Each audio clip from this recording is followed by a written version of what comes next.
नमस्कार दोस्तों, आपका स्वागत है जीएस विद संजय में। मध्यकालीन भारत के इतिहास की पहली कक्षा है। सिलेबस अपन पिछली कक्षा में देख चुके हैं। अब अपन शुरू करते हैं अरबों की सिंध विजय या अरबों का भारत पर आक्रमण भी इसे बोलते हैं, है ना। आपके लिए ये याद रखना है कि ये प्रथम मुस्लिम थे। अरब क्या थे? प्रथम मुस्लिम थे। प्रथम मुस्लिम थे जिन्हें कई बार पूछा गया है भारत पर आक्रमण करने वाले प्रथम मुस्लिम कौन थे? अरब। कौन थे? अरब से आने वाले थे। तो अपन को जो अरबों की सिंध विजय उसकी जानकारी एक पुस्तक से मिलती है, चचनामा। किससे? पुस्तक का नाम क्या है? चचनामा। ये अरबी भाषा की पुस्तक है और बोला जाता है कि मोहम्मद अली करके एक कोई व्यक्ति थे, मोहम्मद अली बिन कूफी, इनने ये पुस्तक लिखी है ना। चचनामा जो अरबी भाषा में मोहम्मद अली बिन कूकी ने लिखी है, अरबों की सिंध विजय की जानकारी मिलती है। मतलब कि हमारे पास एक साहित्यिक स्रोत है जिसका नाम चचनामा है, वो अरबी भाषा में लिखी है। उससे अरबों की सिंध विजय या अरबों के द्वारा भारत पर आक्रमण करने की जानकारी मिलती है। आपको बता दें कि मोहम्मद बिन कासिम ने 712 में प्रथम सफल आक्रमण किया। कब किया? 712 ईस्वी में प्रथम सफल आक्रमण किया। लेकिन इससे पहले दो आक्रमण हो चुके थे, ओबैदुल्लाह के नेतृत्व 711 में और 711 में ही बुदैर के नेतृत्व में, जो दोनों क्या हो गए थे? असफल हो गए थे। तो आपसे पूछा जाता है कि पहला सफल आक्रमण करने वाला मुस्लिम शासक कौन था? तो वो कौन था? मोहम्मद बिन कासिम था। मोहम्मद बिन कासिम किस प्रकार का मुस्लिम था? तो वो अरब मुस्लिम था। क्योंकि दो प्रकार के मुस्लिमों की बात की गई है, तीन प्रकार की। मतलब इतिहास पढ़ते हैं तो आता है अरब मुस्लिम, तुर्क मुस्लिम और एक आता है अफगान वंश या अफगान मुस्लिम। तो ये कौन सा था? मतलब कि मोहम्मद बिन कासिम का संबंध अरब मुस्लिम से जुड़ता है और ये प्रथम सफल आक्रमण करने वाला शासक था जिसने भारत पर, मतलब कि भारत में इस्लाम धर्म के शासक के आक्रमण के बाद स्थापित हुआ अच्छे से मोहम्मद बिन कासिम 712 ईस्वी के बाद। अब देखो, अब जब अपन ये पढ़ते हैं अरबों की सिंध विजय, तो अरबों की सिंध विजय अब कारण जानना जरूरी है, क्यों उन्होंने आक्रमण किया। तो देखो, पहला बदला लेना। तो बदला लेने के लिए देखो, इधर पे मैंने भारत का मैप बनाया है और उसमें ये जो डिब्बे में बंदी सिंध प्रांत के बारे में। सिंध का उस समय शासक कौन था? दाहिर। आपसे पूछा जाए कि मोहम्मद बिन कासिम ने किसके शासनकाल में आक्रमण किया? तो दाहिर। मतलब सिंध प्रांत का शासक कौन था? दाहिर, एक हिंदू शासक था।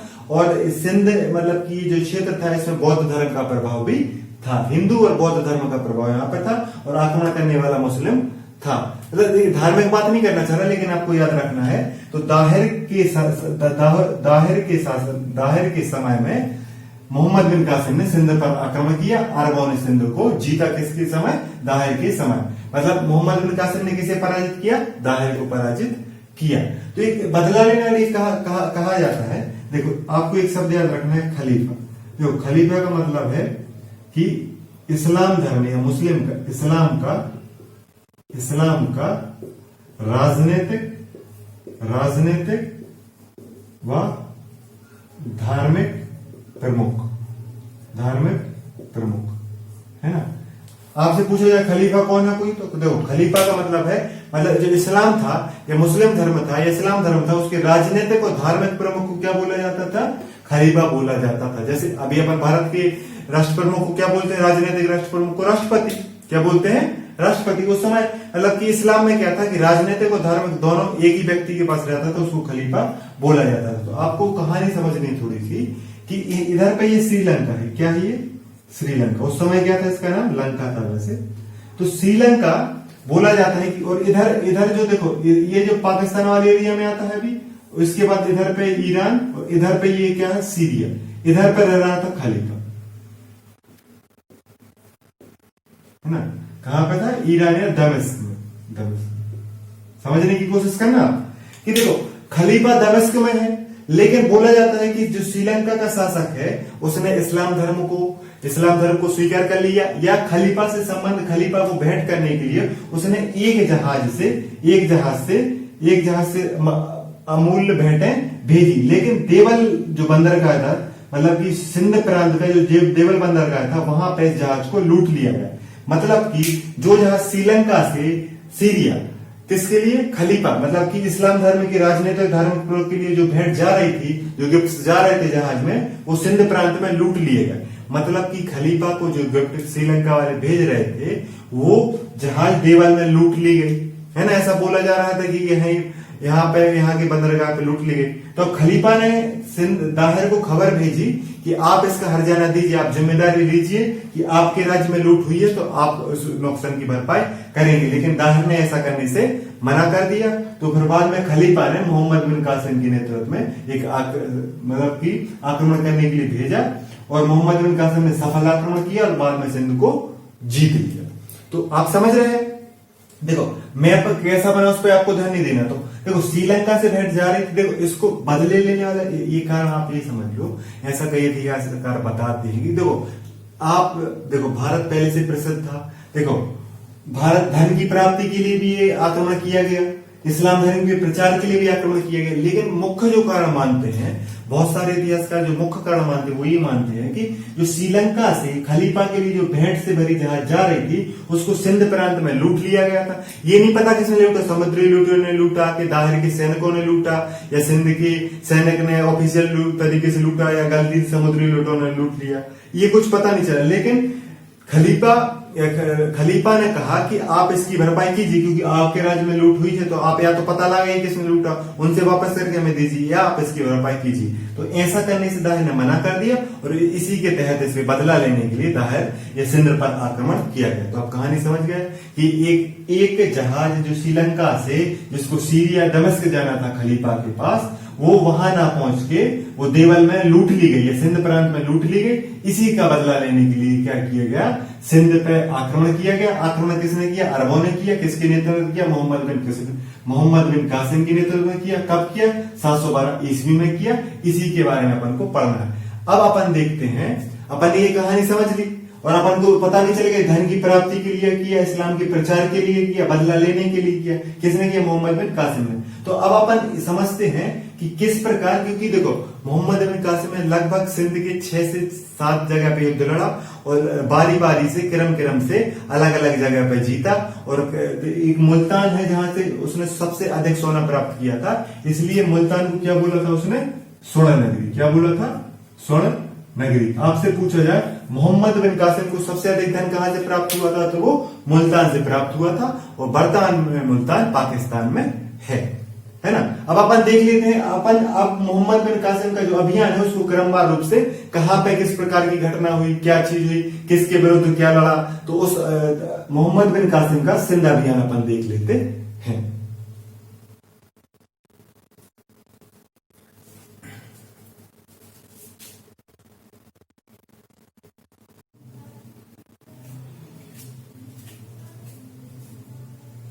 तो अब मोहम्मद बिन कासिम ने, मतलब जो अरब था, उसने सिंध को कैसे जीता, किन किन स्थानों पर कैसे कैसे बजाती है उसको समझेंगे। उसको कहते हैं मोहम्मद बिन कासिम का अभियान, है ना। ये 712 से लेकर 713 तक चला था, है ना। तो सबसे पहले वो देवल अभियान, जो देवल बंदरगाह है सिंध का, उस पर आक्रमण करता है। फिर निरून पर आक्रमण करता है, फिर सहबन पर आक्रमण करता है, फिर रौबर पे, ब्रह्मनाबाद, आलोर और मुल्तान, ये 7 जगह पे आक्रमण करने के बाद मतलब जो मोहम्मद बिन कासिम है, जब वो देवल से शुरुआत करते हुए मुल्तान में विजय प्राप्त करके अपनी सिंध विजय को संपूर्ण करता है, और वो मुल्तान से स्वर्ण जीतता है, इसलिए मुल्तान को स्वर्ण नगरी कहा गया। जैसे कि अपन ने देखा, देखो देवल, फिर निरून, फिर रोवर, फिर मुल्तान, ये 4 प्रमुख स्थान है। तो अपन ने अपने मैप में भी दर्शाया, मतलब कि वो सबसे पहले कहां पे? देवल बंदरगाह पहुंचा, उसके बाद उत्तर की ओर बढ़ते बढ़ते वो मुल्तान पहुंचा। वहां पर उसने स्वर्ण नगरी में क्या हुआ? सबसे अधिक सोना लूटा और उसने सिंध विजय को संपूर्ण किया। इसी बीच वो दाहिर को समाप्त करके सिंध का शासक कौन बन जाता है? मोहम्मद बिन कासिम बन जाता है। लेकिन उसकी किस्मत अच्छी नहीं रहती है, और वो 713 ईस्वी में उसकी मृत्यु हो जाती है। तो अपन देखें तो सबसे पहले देखो अपन को समझने की कोशिश करते हैं थोड़ी सा। तो जो देवल, देखो देवल अभियान है, एक तो देवल कौन सा स्थान है? बंदरगाह। मतलब क्या है कि जो मोहम्मद बिन कासिम है वो मकरान के तट से, है ना। मकरान एक जगह है पाकिस्तान में, अभी ईरान या पाकिस्तान के पास में, तो वहां से होती हुई देवल पहुंचता है, क्योंकि यहीं पे जहां लूटा गया था उसी बदला लेने के लिए वो आ रहा था। तो देवल पहुंचता है जहां पे मतलब कि दाहिर का भतीजा रहता है। किसका? दाहिर का भतीजा। किसका? दाहिर का। क्या है कि सिंध में शासन किसका चल रहा है, दाहिर का। तो दाहिर के परिवार के लोग विभिन्न जगह पे शासन कर रहे हैं। तो देवल में क्या होता है कि दाहिर का भतीजा रहता है, वो उसका सामना मोहम्मद बिन कासिम से होता है। तो सामना ये अच्छे बहुत वीरता से लड़ता है दाहिर का भतीजा, लेकिन बोला जाता है कि कुछ ब्राह्मणों ने छल कर दिया, तो छली ब्राह्मणों के कारण पराजित हो गया। दाहिर का भतीजा क्यों हो गया, मतलब कि मोहम्मद बिन कासिम ने ब्राह्मणों का सहारा लेके देवल अभियान को संपूर्ण किया और किसको पराजित किया, दाहिर के भतीजे को पराजित किया। इसका निरूल देखो, निरूल अभियान में क्या है, यहाँ पे बौद्ध धर्म के भिक्षु रहते हैं जिनने पहले ही मोहम्मद बिन कासिम की क्या गुलामी स्वीकार कर ली, है ना। इन्हें गुलामी स्वीकार कर ली, किसने, बौद्ध धर्म के भिक्षु। आपसे कभी कभी पूछा जाता है कि किस अभियान के तहत बौद्ध भिक्षुओं ने मोहम्मद बिन कासिम की अधीनता स्वीकार की, तो वो निरून, कहाँ पे, मतलब सिंध के निरून में बौद्ध धर्म के अनुयायी रहते थे। और उन्हें जब मोहम्मद बिन कासिम का आक्रमण हुआ तो क्योंकि वो अहिंसा पर विश्वास करते थे, उन्होंने बिना लड़े मोहम्मद बिन कासिम से कहा कि आपको जो अहिंसा पता चाहिए आप ले लीजिए और हमें माफ कर दीजिए। तो वो कहाँ पे, निरून अभियान में वो बौद्ध धर्म के भिक्षुओं ने अधीनता स्वीकार कर ली, गुलामी स्वीकार कर ली, किसकी, मोहम्मद बिन कासिम से। तो आपको पूछा जाए मोहम्मद बिन कासिम ने किस अभियान के तहत बौद्ध भिक्षुओं से उसका सामना हुआ, तो निरून अभियान के तहत उसका सामना हुआ। अब सेवन में क्या रहता है, सेवन में इधर पे दाहिर के चाचा रहते हैं, कौन रहते हैं, चाचा। तो वो भी क्या हो जाते हैं, पराजित हो जाते हैं। अब आता है क्या, अब आता है रोबर। यहाँ पे दाहिर से सामना होता है, दाहिर वर्सेस मोहम्मद बिन कासिम। कहाँ पे, रोबर में। जो रोबर जगह है, जो ये रोबर जगह है सिंध में, वहां पे मतलब कि दाहिर और मोहम्मद बिन कासिम का सामना चौथे युद्ध में, रोबर अभियान के तहत दाहिर और मोहम्मद बिन कासिम का सामना होता है। इसमें क्या होता है, दाहिर पराजित हो जाता है और मोहम्मद बिन कासिम जीत जाता है। तो आपसे पूछा जाए कि मोहम्मद बिन कासिम ने किस अभियान के तहत दाहिर को पराजित किया, दाहिर को पराजित उसने रावर अभियान के तहत किया। किस अभियान के तहत, चौथे अभियान, जिसका नाम क्या था, रावर अभियान के तहत दाहिर पराजित हो गया, मोहम्मद बिन कासिम ने चौथी बार जीत लिया। इसके बाद आता है वो ब्रह्मनाबाद। देखो ब्रह्मनाबाद में क्या है कि दाहिर का एक पुत्र है जयसिंह। कौन, दाहिर का पुत्र जयसिंह। ये बहुत अच्छे से लड़ता है लेकिन पराजित हो जाता है। लेकिन क्या हो जाता है, पराजित। बोला जाता है यहाँ 20,000 लोग मारे गए, ब्रह्मनाबाद में 20,000 लोग मारे गए। कितने हजार लोग। आपसे पूछा जाए कि ब्रह्मनाबाद में किसने मोहम्मद बिन कासिम का सामना किया, तो जयसिंह ने। जयसिंह कौन था, दाहिर का पुत्र।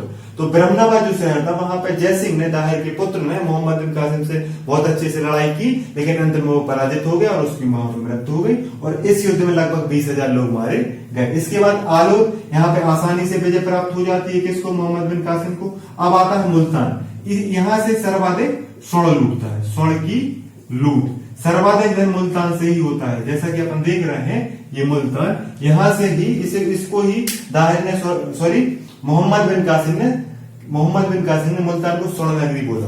आपसे पूछा जाए कि मोहम्मद बिन कासिम को सर्वाधिक धन की प्राप्ति कहां से हुई, मुल्तान से। उसने स्वर्ण की लूट की और अंतिम अभियान भी क्या था उसका, मुल्तान। मतलब मोहम्मद बिन कासिम ने जो 7 जगह पे आक्रमण किया, या जो सिंध में 7 स्थानों पर युद्ध किया, उसमें पहला था कौन सा, देवल, जो एक बंदरगाह था। और अंतिम कौन सा था, मुल्तान। कौन था, मुल्तान। और दाहिर से युद्ध कहां लड़ता है वो, दाहिर से युद्ध लड़ता है रोबर अभियान के तहत। और बौद्ध भिक्षुओं का संबंध कहां से, निरून अभियान से है। तो इन 7 को आपको क्रम भी याद रखना है, पहला देवल, दूसरा निरून, तीसरा सेवन, चौथा रोबर, 5वां ब्रह्मनाबाद, 6वां आलोर, 7वां मुल्तान। ये ही मोहम्मद बिन कासिम के अभियान है। अब अपन देख लेते हैं कि इन अभियानों को, अब देखो उसको धन भी प्राप्त हो गई और उसने देवल का मतलब जो खलीफा था उसका बदला भी ले लिया, था की मृत्यु भी हो गई। अब सिंध पर किसका राज्य हो गया, अरबों का। अब सिंध पर अधिकार किसका हो गया, अरबों का सिंध पर अधिकार किसके नेतृत्व में, मोहम्मद बिन कासिम। इसीलिए मोहम्मद बिन कासिम पहला वो शासक है जिसने भारत में मतलब कि अपना सफल आक्रमण किया। कब, 712 में किया। इसीलिए आपको याद रखना है। और इसकी जो अपन ने 7 ये शहरों के नाम या आक्रमण, ये स्थानों के नाम, ये भी आपको याद रखना है। पहले 2 तो याद ही रख लेना कि दाहिर से सामना होता है उसका रोबर अभियान में, और मुल्तान सबसे ज्यादा स्वर्ण कहां पर प्राप्त होता है, मुल्तान में, है ना। अब अपन देख लेते हैं कि इस जो सिंधो अरबों की जो सिंध में हुई उसका प्रभाव या महत्व क्या है। इसका प्रभाव भारत पे या इस सिंध पे क्या प्रभाव पड़ा, और जो मोहम्मद बिन कासिम है या जो खलीफा वाले लोग हैं अरब पे क्या प्रभाव पड़ा और विश्व पे क्या प्रभाव पड़ा, वो अपन देख लेते हैं।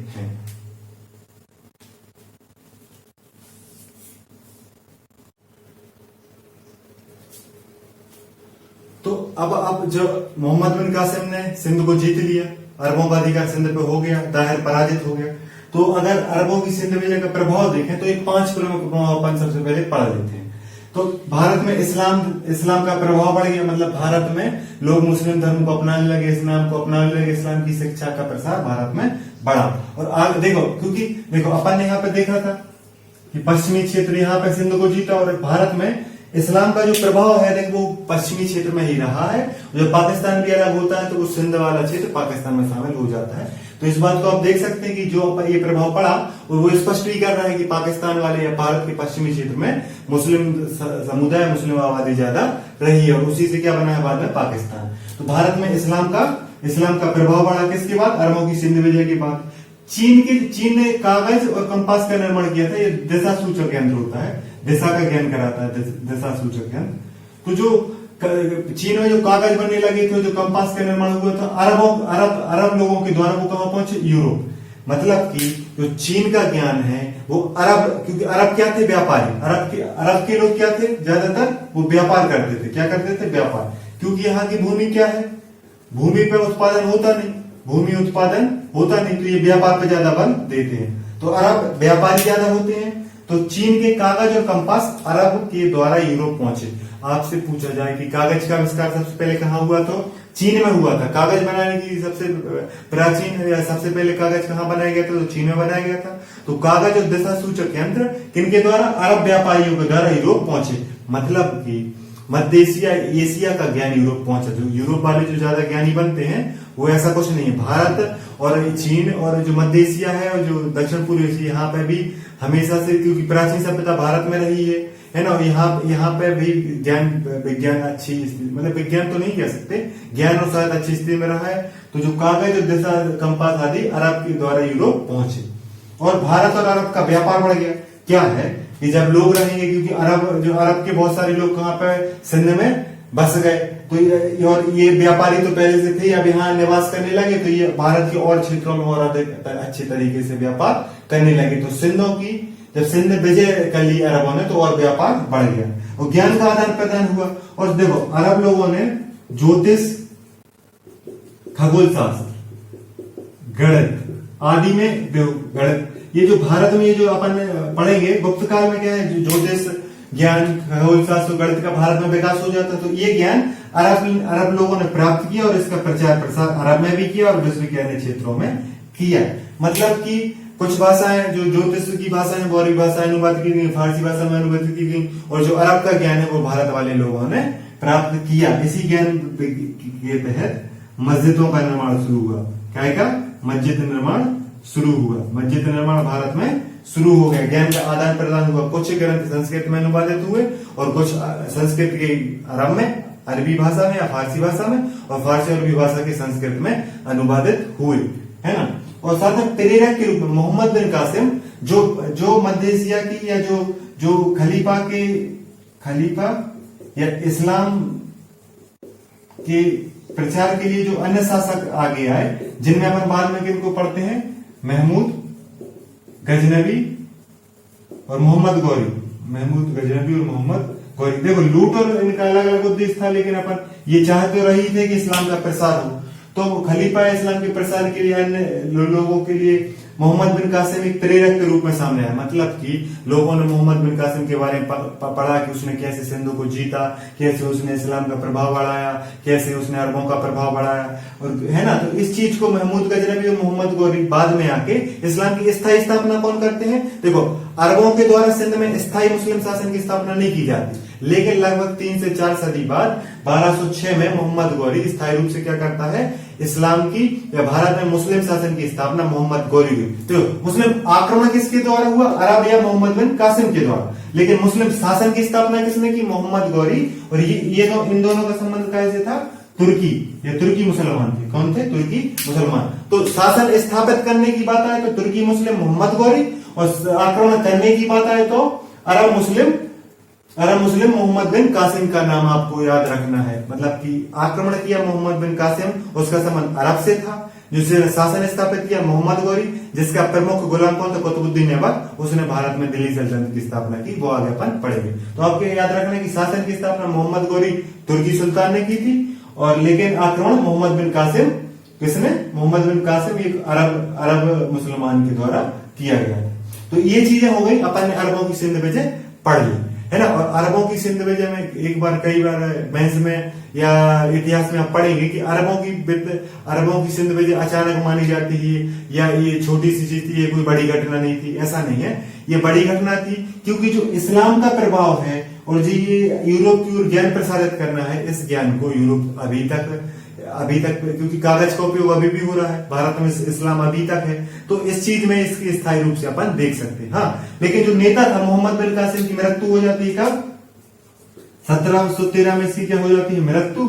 और बाद के जो खलीफा रहते हैं, बाद के खलीफा, वो क्या रहते हैं? भारत पर आक्रमण करने के प्रति उदासीन रहते हैं। तो खलीफाओं की उदासीनता और मोहम्मद बिन कासिम की मृत्यु के कारण सिंध के बाद भारत के अन्य क्षेत्रों में इसका अरबों का प्रभाव नहीं बढ़ पाया। लेकिन बाद में तुर्क भारत के विशाल क्षेत्र पर और मुगल लगभग बहुत अधिक भारत पर राज करते हैं। तो अब आपसे पूछा जाए कि आप अरबों की सिंध वजह को महत्वपूर्ण क्यों मानेंगे, तो आप इसलिए मानेंगे कि मोहम्मद बिन कासिम ने भारत में इस्लाम का प्रभाव बढ़ाया, और मोहम्मद बिन कासिम हमेशा मध्य एशिया के लोगों को भारत की ओर प्रेरित करने के लिए प्रेरक के रूप में रहा है। यही मोहम्मद बिन कासिम का महत्वपूर्ण पक्ष है इतिहास में, यही अरबों की सिंध वजह का महत्वपूर्ण पक्ष है। और भारत पे इस पर का प्रभाव ये पड़ा कि अरबों का ज्ञान अपन को प्राप्त हुआ, साथ में भारत में एक नया धर्म इस्लाम भारत में स्थायी रूप से आ गया, जो वर्तमान में भी भारत में स्थापित है या भारत में अच्छे से चल रहा है। यही अरबों की सिंध वजह का वीडियो है। उम्मीद करता हूं आपको अच्छा लगा हो तो लाइक करें, शेयर करें, और जीएस विद संजय को सब्सक्राइब करें। और आपको जो भी डाउट है आप कमेंट बॉक्स में पूछिए, या आप अबाउट में जाके वहां पे मेरी जीमेल की आईडी डली है, वहां पे भी आप क्वेश्चन अपने भेज सकते हैं। आपके उत्तर आपको पूरी तन्मयता से और अच्छे से दिए जाएंगे जब तक कि आपका प्रॉब्लम सॉल्व नहीं हो। नमस्कार दोस्तों।